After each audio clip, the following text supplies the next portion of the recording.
Hi everyone. तो आइए limit के टॉपिक को आगे बढ़ाते हैं। आज हम लोग सीखेंगे सैंडविच थ्योरम। ठीक है, तो आइए देखते हैं क्या होता है सैंडविच थ्योरम।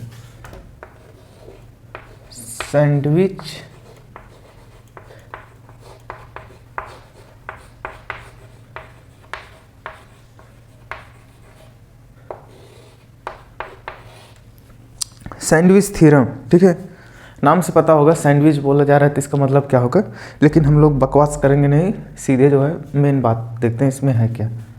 सपोज करिए हमारे पास तीन फंक्शन दिए गए हैं जो कि इस तरीके से लाई कर रहे हैं, ध्यान देना। जैसे मान लेते हैं हमारा fx जो है वो gx से greater than or equal to है लेस देन है hx से। मतलब ये जो हमारे तीनों फंक्शन हैं ये इस तरीके से लाई कर रहे हैं कि fx जो है इन दोनों के बीच में आ रहा है, ठीक है। यानी fx क्या है, इन दोनों के बीच में है। जैसे अगर आपको ग्राफिकली दिखा रहे हैं, ध्यान देना, यहाँ पर देखना, ये देखिए, मान लो हाँ हम जो है ड्रा किए, ये रहा हमारा fx, ठीक, ये मान लीजिए हमारा क्या है fx है, ठीक, और इसको ड्रा कर दिए, ये हमारा क्या है hx है, और ये वाला हमारा क्या था fx था, ठीक। आप देख रहे हैं ना hx जो है सबसे बड़ा है ऊपर, fx जो है उससे छोटा, gx उससे भी छोटा, तो gx को नीचे बना देते हैं। यहाँ देख रहे हैं आप लोग, ये रहा हमारा gx। अब हमें कह रहे हैं आप किसी पॉइंट पे लिमिट रेट दिखाइए। मान लीजिए हमसे कह रहे हैं आप पॉइंट ए पे, इस पॉइंट ए पे जो है fx की लिमिट बताइए, ठीक। हमसे कह रहे हैं आप फाइंड करिए limit of fx at x tending to A पे आप इसका लिमिट बताइए, ठीक। कह रहे हैं आप ए पे जो है इसका लिमिट बताइए। तो आपको दिख रहा होगा जो है कि fx जो है gx से या तो ग्रेटर है या तो उसके बराबर भी है, ठीक। मतलब fx या तो gx से ग्रेटर है या उसके बराबर है, दो साइन लगे हुए हैं ना। और fx जो है hx से लेस भी है या उसके बराबर। कहने का क्या मतलब है कि fx जो है हमेशा gx और hx के बीच में ही रहेगा या उनके वैल्यू के बराबर भी हो सकता है, ठीक। तो सिंपल सी बात है, जब fx इन दोनों के बीच में है, इन दोनों के बीच में लाई कर रहा है, तो जो किनारे वाले करेंगे सेम कंडीशन इसके साथ भी होगा। कहने का क्या मतलब है कि अगर ये पहला कंडीशन सेटिस्फाई हुआ, मतलब fx इन दोनों बीच में रहा, ध्यान देना, तो यहाँ पर देखना, यदि if limit of hx at x tending to a क्या आ गया, मान लो कोई फाइनाइट वैल्यू यल आ गई, ठीक। एंड ये फर्स्ट कंडीशन था, सेकंड ये है, मतलब पहली कंडीशन आप लोग को चेक करना है कि fx क्या इन दोनों फंक्शनों के बीच में लाई कर रहा है कि नहीं कर रहा है, ठीक। दूसरा, अगर ये लाई कर रहा है, ठीक है, तो दूसरे कंडीशन में देखिए क्या लिमिट ऑफ hx कुछ फाइनाइट मिल रहा है, ठीक है। साथ ही जो है gx को देख लीजिए, limit of gx at x tending to a, ये भी अगर ये ला गया, ठीक है। ध्यान देना, पहली कंडीशन fx इन दोनों के बीच में लाई करे, दूसरी कंडीशन ये किनारे किनारे फंक्शन की लिमिट यदि सेम आ गई, दोनों की सेम आ गई, तो सैंडविच थ्योरम के अकॉर्डिंग या सीधे आप बोल सकते हैं कोई सैंडविच वैंडविच नहीं, क्योंकि जब ये किनारे किनारे फंक्शन, आपको पता है कि ये दोनों फंक्शन ये बीच वाले बराबर भी हो सकते हैं या इनसे बड़ा या छोटा हो सकते हैं, मतलब fx जो है हमेशा बीच में रहेगा, तो जो किनारे वाले करेंगे वही बीच वाले के भी साथ हो जाएगा। तो ध्यान देना यहाँ पर, इसका मतलब ये हो गया कि limit of hx at x tending to a equal to limit of gx at x tending to a, बार बार इक्वल के साइन बन रहा है, इक्वल टू यल आ रहा है, ठीक। ठीक, अगर मान लो ये किनारे वाले फंक्शन की लिमिट जो है सेम आ गई और साथ ही साथ ये कंडीशन सेटिस्फाई कर दी है, तो आप सीधे लिख देना कि by sandwich theorem, by sandwich scientist ने इनको दिया था, इन्हीं के अकॉर्डिंग लिखेंगे sandwich theorem limit of F x at x tending to A क्या हो जाएगा एल। ध्यान देना क्वेश्चन में ये कंडीशन दिया रहेगा, कहेंगे कि हमारा एफ एक्स जो है इन दो किनारे वाले फंक्शन के बीच में है या तो इनके बराबर भी हो सकता है। ठीक है, क्वेश्चन में ऐसे लिखा रहेगा। आपको ये कंडीशन चेक करना है कि क्या जिस फंक्शन का हमसे लिमिट पूछ रहे हैं वो दोनों फंक्शन के बीच में है। ठीक, दूसरा स्टेप आपको ध्यान में रखना है, क्या किनारे वाले फंक्शन का लिमिट सेम आ रहा है।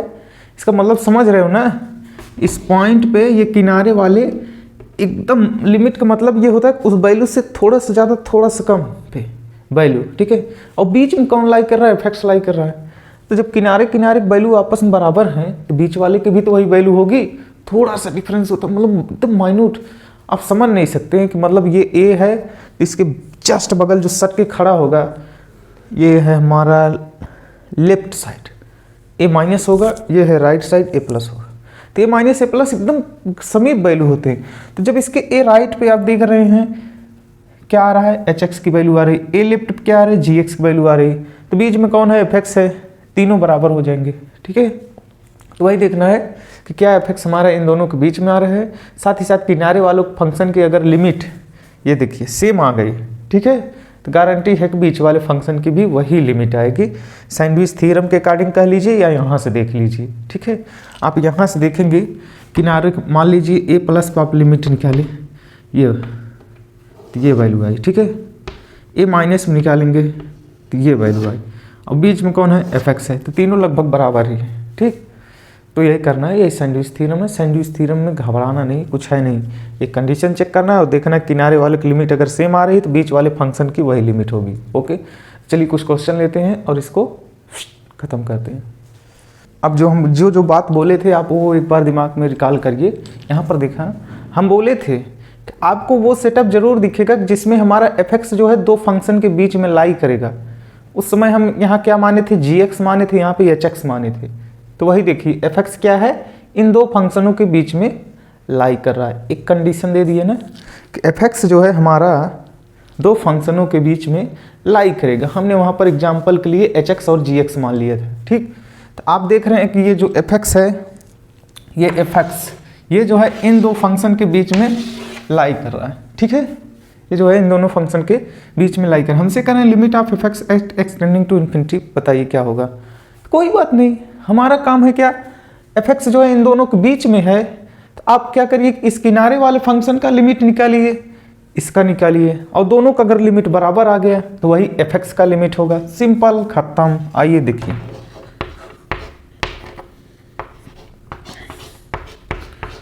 हम क्या करते हैं, एक बार इसका लिमिट लेते हैं।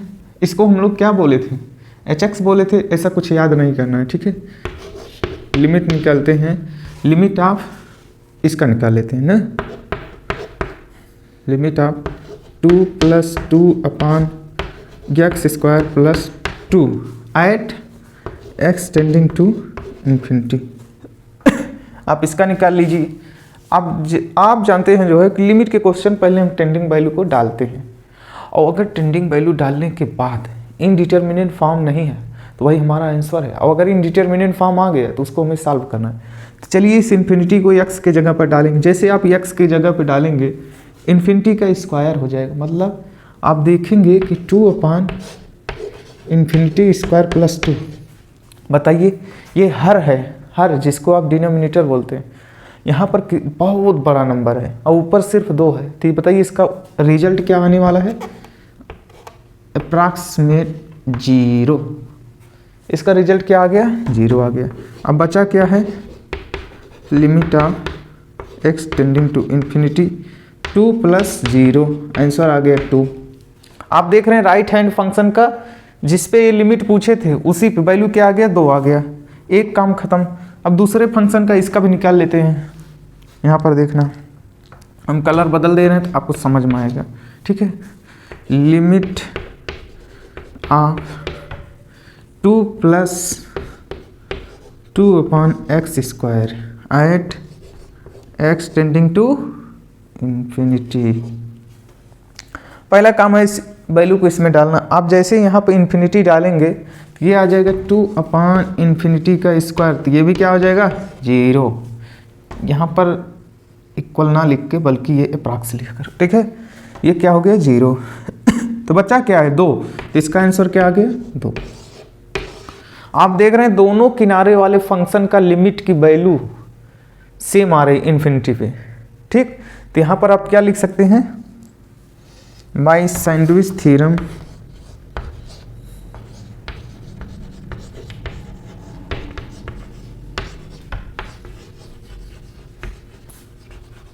The limit of f(x) at x tending to infinity, इसकी भी क्या आएगी वैल्यू 2, ठीक। जब किनारों किनारों सेम आ गई तो बीच वाले का भी वही आएगा। आपको दिखा ना ये फंक्शन, कहीं कहीं दोस्तों ना ये फंक्शन इस तरह से लिखा हुआ नहीं दिखेगा। अगर नहीं दिखेगा तो फंक्शन ही हमें ऐसा दिया रहेगा कि जिसको देख के हम इस फॉर्मेट में कन्वर्ट कर सकते हैं, ठीक है। तो चलिए वो क्वेश्चन देखते हैं। तो दोस्तों हमारे पास ये नेक्स्ट क्वेश्चन रहा। आप यहाँ पर आंखें फाड़ फाड़ के देख लें। यहाँ पर हमें ये कंडीशन नहीं दिया हुआ है कि हमारा f(x) जो है gx से बड़ा है और hx से छोटा है, तो क्या करेंगे। हमको फंक्शन ही ऐसा दिया है जिसको हम उस तरीके से कन्वर्ट करके सॉल्व कर सकते हैं, क्योंकि सैंडविच थ्योरम हम तभी लगा सकते हैं जब हमारा फंक्शन इस फॉर्मेट में कन्वर्ट हो जाए, क्योंकि हमें इसकी लिमिट निकालनी है किसके मदद से, इन दोनों किनारे वालों की मदद से। तो आपको ग्रेटेस्ट इंटीजर के बारे में पता होगा और नहीं पता होगा तो पता हो जाएगा जैसे ही हम फंक्शन पढ़ाएंगे, ग्रेटेस्ट इंटीजर गायब हो जाएगा, ठीक है। तो ध्यान देना यहाँ पर आपको पता होगा दोस्तों, ग्रेटेस्ट इंटीजर जो है किन्हीं दो इंटीजरों के बीच में लाई करता है, ठीक, और हमेशा जो है वो इंटीजर वैल्यू देता है, ठीक है। जैसे मान लीजिए हम यहाँ पर आपको दिखाते हैं हमारा ग्रेटेस्ट इंटीजर, मतलब आप सबका ग्रेटेस्ट इंटीजर सपोज करिए ये है। ये दोस्त ना अगर ये x हमारा इंटीजर रहा, भाई ये अगर x हमारा इंटीजर रहा तो क्या करेगा, उसके बराबर आ जाएगा। और अगर इंटीजर नहीं रहा तो देखो कि उससे थोड़ा सा छोटी वैल्यू देता है। जैसे हम यहाँ पर दिखाते हैं आपको, ये रहा हमारा 1, ये रहा हमारा 2। हम एक एग्जांपल ले रहे हैं। मान लीजिए अगर x हमारा ग्रेटेस्ट इंटीजर के अंदर 2 रखा है, ये तो इंटीजर है तो 2 ही के बराबर हो जाएगा।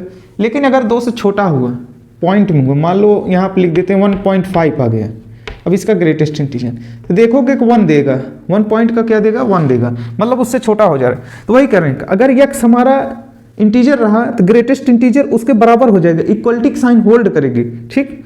और अगर x हमारा फ्रैक्शन रहा तो इन इक्वलिटी की साइन होल्ड करेगी, मतलब अपने ही वैल्यू से थोड़ा सा कम आएगा, अपनी वैल्यू से थोड़ा कम आएगा। जैसे अगर यहाँ पर आप 1.5 ले रहे हैं तो रिजल्ट क्या देगा 1 देगा, ठीक है। तो ध्यान देना।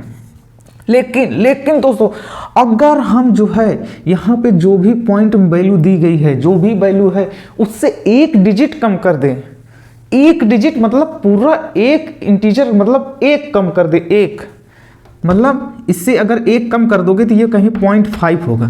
तो बताइए अगर आप इसमें से 1 कम कर दे रहे हैं तो ये तो जो है हमेशा इससे बड़ा रहने वाला है कि नहीं भाई, ये हमेशा इससे बड़ा रहना, ये मिनिमम कितना दे सकता है 1 देगा, इससे तो बड़ा ही रहेगा। तो इसका मतलब ये किसके बीच में लाई करता है, अगर हम इस x में से 1 कम कर दें तो इससे जो है ग्रेटेस्ट इंटीजर हमेशा ग्रेटर रहेगा और अपने वैल्यू से छोटा भी हो सकता है, उसके बराबर भी हो सकता है। दोस्तों ये जो प्रॉपर्टी ग्रेटेस्ट इंटीजर की लिखी गई है इसको एकदम दिमाग में बैठा लो। इस पर आपको जितना भी स्टार लगाना हो, कलरफुल स्टार लगाना हो, 1 स्टार, दूसरा स्टार, ऐसे कलरफुल स्टार लगा के अपने जेब में रख लीजिए, क्योंकि ये बहुत काम का चीज़ है, ठीक है, बहुत ज़्यादा काम का चीज़ है।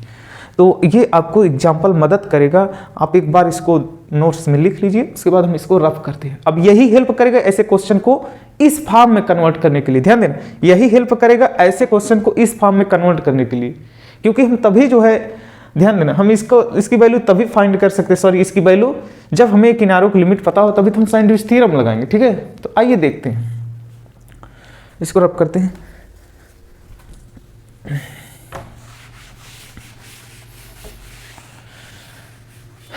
ठीक है, तो ये बहुत आसान क्वेश्चन है, आप ध्यान देना यहाँ पर।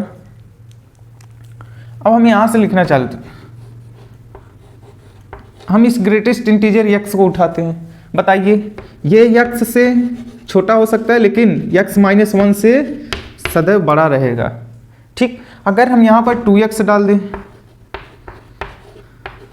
ये क्या होगा, 2x से छोटा या उसके बराबर हो सकता है, लेकिन 2x में से अगर आप एक कम कर देंगे तो उससे तो हमेशा ग्रेटर रहने वाला है। अभी दिखाएं, अगर आप यहाँ पर 3x रख देंगे तो जहाँ जहाँ अभी x था वहाँ वहाँ 3x आ जाएंगे, यानी यहाँ 3x, यहाँ 3x minus 1।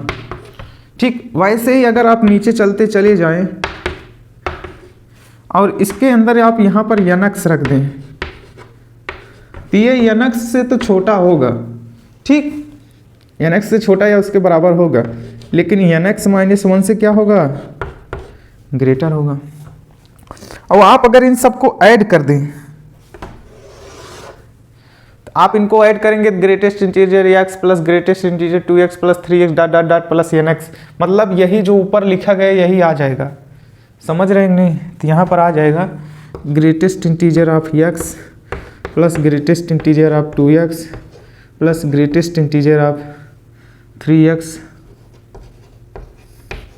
Plus dot dot dot greatest integer of nx। ठीक, ये वाली लाइन अगर आपको डिस्टर्ब कर रही हो तो हम इसको खा जाते हैं, सॉरी मिटा देते हैं। ठीक है, मिट गया। आप अगर इनको ऐड करें तो यहाँ पर x है plus 2x plus 3x plus nx, अगर आप इसमें से x कॉमन लेके सबको ऐड करें तो यहाँ पर बचेगा 1 2 3 n, मतलब 1 2 3 4 plus dot dot dot dot n। आप देख रहे हैं ये 1 से लेके n तक नेचुरल नंबर का सम है, तो इसको क्या लिखते हैं, आपको APGP नहीं पता होगा कोई बात नहीं, लेकिन इसका सम का फार्मूला होता है first term plus last term. तो यहाँ देखिए last term plus first term divided by 2, ये हो गया इसका सम। कैसे आता है कैसे नहीं आता इसको सिक्वेंशियल सीरीज में क्लियर करेंगे। ठीक है, तो ये आप याद कर लीजिए। तो यहाँ पर हम क्या लिख सकते हैं, less than or equal to यही x into n into n plus 1/2। वैसे ही आप इधर वाले को देखिए,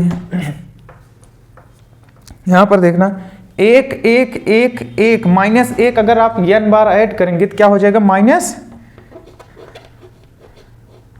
n। ठीक, वैसे ही x plus 2x plus 3x plus nx, आप इसको जब ऐड करेंगे तो यहां पर देखिए क्या लिखा गया, x इंटू n प्लस 1/2। ठीक है, माइनस n, ये आ गया हमारा फंक्शन। अब हमें इसको सॉल्व करना है। ठीक, तो ध्यान देना, अब आपको दिख रहा होगा कि अगर हम इसमें n स्क्वायर से डिवाइड कर दें, ध्यान देना, अगर हम इसमें दोनों तरफ n स्क्वायर से डिवाइड कर दें, यहां भी और यहां भी और यहां भी, ठीक, तो आपको दिख रहा होगा कि ये पूरा फंक्शन लिखा हुआ ये n स्क्वायर है, ये देखिए दिख रहा है ना। अब हमें इसी की तो लिमिट फाइंड करने के लिए बोले हैं, ये क्या हो गया fx हो गया, ये क्या हो गया gx हो गया, ये क्या हो गया hx हो गया। अब हम क्या करेंगे, इसकी लिमिट ना फाइंड करके बल्कि इनकी और इनकी लिमिट फाइंड करेंगे और देखेंगे क्या दोनों की लिमिट आपस में बराबर आ रही हैं। अगर बराबर आ रही होंगी तो वही इसका लिमिट होगा। समझ में आया ना, सैंडविच थ्योरम यही कहता है। ठीक, तो आइए देखते हैं इन किनारे वालों का लिमिट निकालते हैं।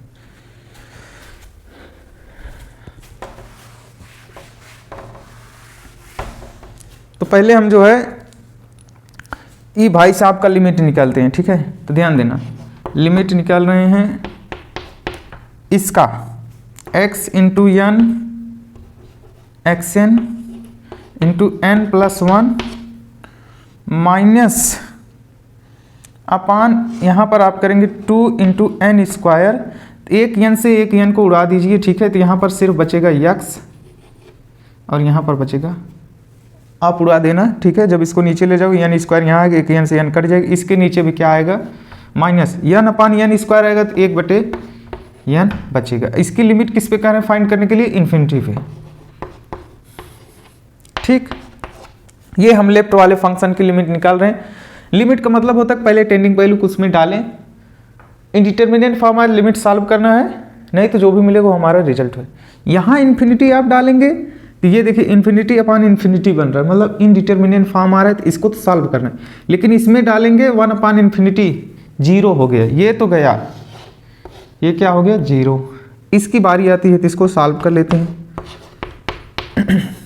हमको पता है ये एक स्पेशल केस होता है, जब x टेंडिंग टू इन्फिनिटी मिले और इस तरह से पॉलिनोमियल मिले तो हम क्या करते हैं, हाईएस्ट डिग्री टर्म को कॉमन लेके ऊपर नीचे से काट देते हैं। तो यहाँ से n कॉमन लेके काटेंगे, यहाँ से काटेंगे, यहाँ बचेगा x, यहाँ हो जाएगा 1, यहाँ 1 अपान n अपान 2। अब इसमें जैसे इन्फिनिटी डालेंगे ये 0 हो गया, तो x अपान 2 इसका क्या आ रहा है, रिजल्ट आ रहा है, ठीक। यानी इस फंक्शन का gx की जगह पे जो लिखा है उसकी वैल्यू x अपान 2 आ गई। अब हमें इस hx की जगह पे लिखे हुए फंक्शन की और वैल्यू निकालना है। अगर दोनों बराबर आ गए तो इस बीच वाले फंक्शन की भी वही लिमिट होगी, ठीक है। तो आइए देखते हैं, ये भाई साहब का इधर जो चोर की तरह इधर बैठे हुए हैं इनकी बात करते हैं, इनकी लिमिट निकाल लेते हैं। Limit of x N into n+1 upon 2n square, फिर वही काम आ गया, यहाँ पर n है, यहाँ 2n स्क्वायर है, तो इस n को हटा ही दो और यहाँ से एक 2 गायब कर दो, ठीक। तो ये आ गया, ठीक है। अब इसकी लिमिट कर रहे हैं हमसे, किस पे फाइंड करना है, x टेंडिंग टू इन्फिनिटी। यहाँ इन्फिनिटी डालेंगे, यहाँ इन्फिनिटी, यहाँ इन्फिनिटी, इनडिटरमिनेट फॉर्म आ गया, इसको सॉल्व करना है। तो आप देखेंगे कि इसको हम लोग सॉल्व किए हैं, यहाँ पर देखिए, यहाँ पर ये सेम क्वेश्चन है। अरे छोड़िए, यहीं सॉल्व कर, यहाँ से n आप कॉमन लेंगे, यहाँ से कॉमन लेंगे, n कट जाएगा, 1 अपान n आएगा और उसमें जैसे इन्फिनिटी डालेंगे 0 हो जाएगा और यहाँ बचेगा x अपान 2। आप देख रहे हैं कि दोनों किनारों फंक्शन की लिमिट क्या आ रही है, सेम आ रही है। तो आप यहाँ भी लिख सकते हैं सीधे कि limit of something something something equal to क्या आ जाएगा, x अपान 2 आ जाएगा, ठीक है। तो आइए एक क्वेश्चन और करते हैं, इस टॉपिक को एंड करते हैं। तो यहाँ पर देखना, ये हमारे पास नेक्स्ट क्वेश्चन है, ठीक है। आइए इसका वैल्यू फाइंड करते हैं। हमसे कह रहे हैं कि आप लिमिट फाइंड करिए फ्रैक्शन पार्ट ऑफ x, ये क्या है, फ्रैक्शन पार्ट ऑफ x है। कह रहे हैं फ्रेंड्स आप इसकी लिमिट फाइंड करिए, fraction part of x plus fraction part of 2x plus fraction part of 3x plus dot dot dot fraction part of nx upon n square का limit find करिए n tending to infinity पे, ठीक है। तो इस question को करने से पहले हम थोड़ा सैंडविच थ्योरम बारे में रिमेंबर करते हैं कि आखिरकार वो भाई साहब हमसे क्या बोलते थे। हम इस क्वेश्चन को 2 तरीके से कर सकते हैं, एक तो डायरेक्ट आंसर ला सकते हैं, एक तो बेसिक से जा सकते हैं, ठीक है। तो आइए पहले बेसिक से चलते हैं, उसके बाद डायरेक्ट आंसर लाएंगे, ठीक है। ध्यान देना, हमारा जो फ्रैक्शन पार्ट ऑफ x होता है दोस्तों, वो क्या करता है, वो जो है हमेशा 0 से लेके 0 से बड़ा या तो 0 के बराबर हो सकता है, लेस देन होता है 1 से, ठीक। तो आप इसके अंदर चाहे 2x लिख लीजिए, वो भी 1 से छोटा या उसके बराबर, 0 से बड़ा 1 से बड़ा 1 से छोटा होगा। 3x लिख लीजिए तो भी क्या होगा, 0 से बड़ा होगा 1 से छोटा होगा। डॉट डॉट डॉट डॉट आप यहाँ पर nx भी लिख लीजिए, ये भी क्या होगा 1 से छोटा होगा और 0 से बड़ा या उसके बराबर होगा। इस प्रॉपर्टी को ध्यान में रखना, फ्रैक्शन पार्ट ऑफ x हमेशा 0 से बड़ा या उसके बराबर हो सकता है, 1 से तो छोटा ही रहेगा। इस पर भी जितना स्टार लगाना हो लगा लीजिए, ठीक। आप इनको जब ऐड कर देंगे तो यहाँ पर आएगा fraction part of x plus fraction part of 2x plus fraction part of 3x plus dot dot dot fraction part of nx, ठीक। और इधर 1 1 1 1 1 आप ऐड करेंगे तो क्या हो जाएगा, n हो जाएगा, n बार ऐड कर रहे हैं ना। और यहाँ आप 0 0 0 करेंगे तो ये क्या हो जाएगा, 0 हो जाएगा, ठीक। और अगर आप दोनों साइड n स्क्वायर से डिवाइड कर दें